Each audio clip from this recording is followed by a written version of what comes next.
We have gone through a lot of information. I have showed you a lot of pictures, showed you a lot of excellent, I believe, excellent clips that kind of give you the mindset of European industrialists and European imperialism, and have tried very, very hard to distinguish between the old ways of doing things, like during the age of the slave trade, to this kind of new way of doing business that we see in the late 1870s all the way through to World War One. So let's talk about some of these examples. And like I said, there are hundreds of examples, and I've talked about a lot of them already just by naming them. But we can't possibly do all of them in this class. We really can't. But what we can do is focus on some of the key ones that occur. So I think perhaps by far the most well, one of the two most famous that we'll talk about in this particular lecture is the conquest of India, which really becomes kind of the symbol of imperialism. Perhaps perhaps perhaps all imperialism, since the British do this rather early, and they really control India until just after World War II. So India is really the first stop we're going to hit. So India, video. So India at this time, what is India and in British India is larger than India as it is today. We have parts of what the British would have referred to as Hindustan, kind of keeping the tradition of a lot of the countries in this region of the world: Hindustan, Afghanistan, later Pakistan, Tajikistan, Uzbekistan. Stan means state, and the first part, whether it's Uzbek, Tajik, Afghan, Hindu, refers to the people who live there. Now, the British take over India fairly early, well before the beginning of this class. They take over India in the 1700s, so about 200 years before the start of this class. They had a good trading relationship with them. The Dutch had that trading relationship too, until the British were able to force the Dutch out, the Dutch East Indian Company, and replace them with the British East India Company.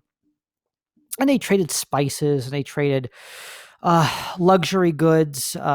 India is fairly close to China, so they could get items in from there.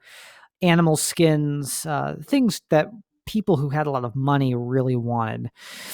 But eventually, what India would do, or what Great Britain would do, is throughout the 1700s and into the 1800s, the British set up a government in India, a much more hands-on government than they had before. They've gone from just trading with the Indians to having a direct control over their government. Now, India was a very, very diverse country. It still is. Had an enormous population. Religiously, it was dominated by Hindus, but it also had a very significant Muslim population. It had a population of people who practice what's called Jainism, people who practice Sikhism. It had Buddhists as well. Some of the oldest religions in the world are from India or have an Indian connection. They have their own written language, customs and courtesies, and they had a very wide-reaching trade network. At the time that the British took over India, the government of India was actually a Muslim government called the Mughal Empire. And the Mughal Empire was an unusual Muslim government. One second. That felt good. Was an unusual Muslim empire compared to, say, some of the other Muslim empires that were around at the time, because they really hybridized their form of Islam with Hinduism in order to keep Hindus cooperative in their government. So you had Muslims who did not eat beef, because Hindus don't eat beef. You had Muslims who did not mind drinking just a little bit, because Hindus themselves do drink a little bit. Muslims were performing yoga. These Muslim Indians were performing yoga because Hindus perform yoga as well. And so there was a lot of blending of the religions by the Mughal Empire. And the Mughal Empire, though, was very powerful. They had firearms. But by the time the British show up and begin to exert more influence, the sun was setting on the Mughal Empire, and the British eventually do conquer and take over. And when they do that, they don't stay in complete force. There are British troops and there are British companies, but what the British do, and the British are very good at doing this, is they like to use a lot of local control to get their things done. And so they establish a new government referred to as the Raj, the British Raj. And the British Raj was a government that was propped up by the British Empire. It featured a large number of British administrators, but also used a lot of local elites, local landlords, local princes, and it bestowed titles of nobility on certain people who would be used to help run things on behalf of the British government. And this is called, flip over here, this is called the Zamindari system. And as you can see by this very simple pyramid, it's fairly clear. You have peasants on the bottom, people who were not part of the upper class. We have to think. Remember, India was not very industrialized. They had spices, they fished, they did big game. They had some industry, but they didn't have this hyper industrialized European system made up of working classes and the proletariat and the bourgeoisie and so on and so forth. They had peasants who mostly did farming and did some industrial work. They had the zamindars, who were these designated landlords and elites that the British had been able to make deals with, who mainly did a lot of the work on behalf of the British. And then the British government itself was at the very top. It doesn't look particularly intrusive, and the British were attempting to try and keep the Indians happy. Early on, there was really no attempt to try and spread, quote, civilization to the Indians throughout the 1700s and even the early 1800s. But the system had a lot of problems that the British had to try and fix. The zamindars, as you could probably imagine, even though there were British soldiers around and British administrators around, the money that had to be levied to fund the British government and give them access to raw materials like cotton and hemp that was used for making rope, things like that.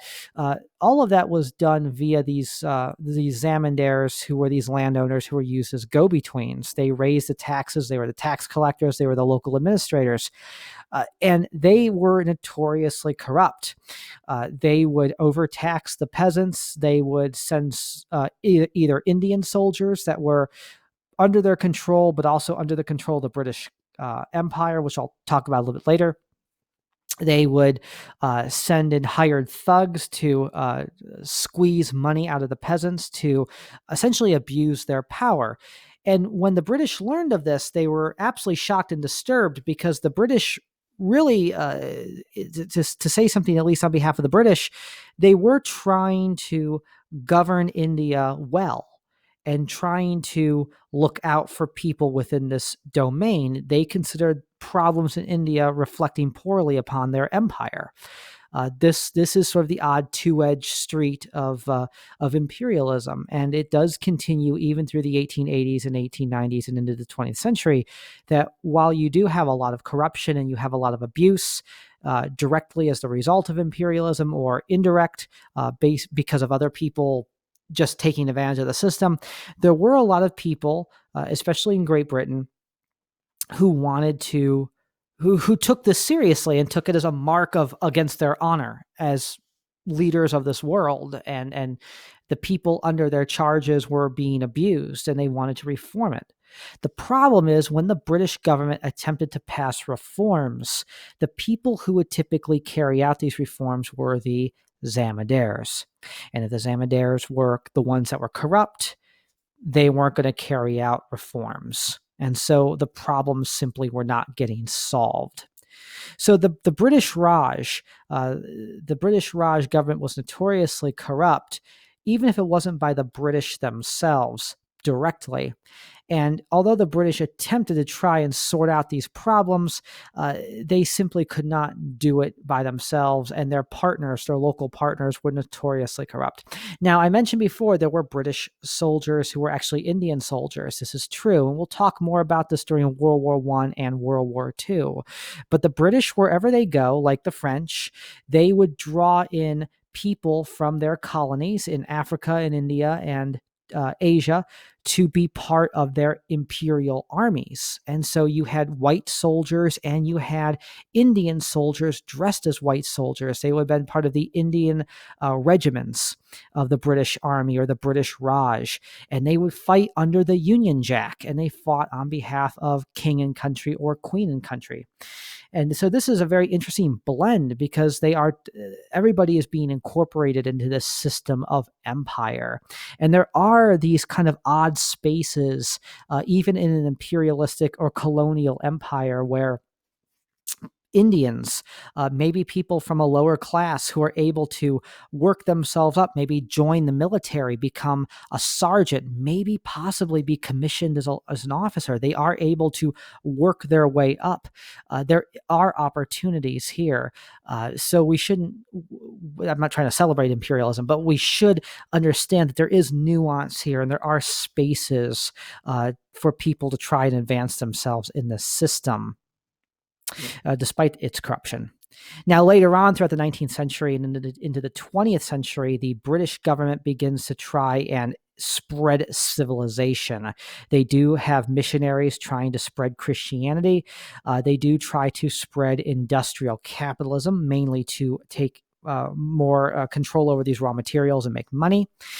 You also have degrees of racism that exist where the British do see themselves as being a master group above Indians who really require the strong hand of British rulers in order to guide them to a better place in this world. And you have the introduction of a British education system, which still exists to this day in India and Pakistan and Bangladesh and places where the British had dominated in this region. So I have had friends who are Pakistani and Indian, and while depending on where they're at from these countries, some of them have very, very thick accents. But if you go to certain parts of India or certain parts of Pakistan, you'll meet people who were educated in these British school systems who sound British or who speak with a nearly American sounding dialect. And then you'll have those people who speak with a very thick Indian or Pakistani dialect or accent, but you'll have these people who speak in very British sounding accents. And it's because they still have these British schools, these British style education systems that exist. And while there are a lot of benefits to these systems, one of the readings that you'll have today, which predates our class, is from 1835 called Macaulay's Minute on Indian Education, will talk about what the British were doing with their education system. And I want you to pay very close attention to what Macaulay is talking about, because in that document, we see the British beginning to increase its authority and control, and we're seeing the attempt to spread what they would consider to be superior culture and true culture in this education system. So keep that in mind. I also want to point out to you as we go back here, I mentioned it offhand, this area of the British Indian colonial holdings, what was considered the jewel of the British Empire, because of the amount of wealth that was there, is much larger, was much larger than it is today, because it included parts of what is now modern day Bangladesh, and a large part of it that was lopped off after World War II, and turned into what is called Pakistan. Before that, the region of what would be Pakistan and India were one and the same. They were all part of Hindustan or British India. And Pakistan became the home of the the Indian Muslims, whereas what we call today modern day India is the home of the Hindu Indians. So that is important to point out. So this was a very vastly large territory. Now, in addition, it fits into a larger dynamic of imperialism. We haven't talked much about the Russians, and we won't do so until the Russian socialist Bolshevik revolution. But as you can see here, this is British India. The Persian Empire is one of those Muslim empires. Here's China, which we'll get to next week. And here is the vast Russian Empire. As you can see, there's an orange area here that's not occupied by anything. This is Afghanistan, the very same Afghanistan that exists today. And Afghanistan was sort of neutral territory between Imperial Russia and British India. The British were concerned that Russia would take Afghanistan in an attempt to seize India, and the Russians were afraid that the British would seize Afghanistan in an attempt to seize parts of the lower part of the Russian Empire here. And so there was what was called the Great Game, sort of a chess match of geopolitical politics between the Russians and the British in India over Afghanistan. And they would try to manipulate the Afghani uh, rulers into joining their side. And in the cases of the British, there were several wars over the course of the 1840s and into the early 1900s, the First, Second, and Third Anglo-Afghan Wars, all of which were lost by the British because they could not subjugate this land because it was too difficult. But there was this attempt to do so. And the reason why I bring this up is because it shows you that there's this two-edged way of looking at things. You can look at it from the ground level here, where we look at peasants and middlemen and then the British government. And then we have this kind of wide geopolitical world. And a lot of Europeans were looking at the wide geopolitical world. It was all about raw materials, raw resources, markets, and power. And this was about the competition between world powers taking over the globe. And so Afghanistan really was just sort of this one additional square, one additional piece in this great chess game of world domination. Neither the Russians nor the British were fully ever able to take over Afghanistan, despite their best efforts, as we see here with a portrait depicting the Second Anglo-Afghan War. The British do win a number of battles and seize some land, but overall they are not able to control this territory, and what territory they control, they eventually are thrown out of. I also want to make mention that in these battles, not only do we have English or British soldiers, but we also have these, quote, Hindu soldiers, these Indian soldiers that do fight alongside their British colonial, for lack of a word, brethren in these territorial battles. So it's a very interesting system where just all these different people begin to get pulled into this system of imperialism and this system of expansionism. Let's move on and talk about Southeast Asia.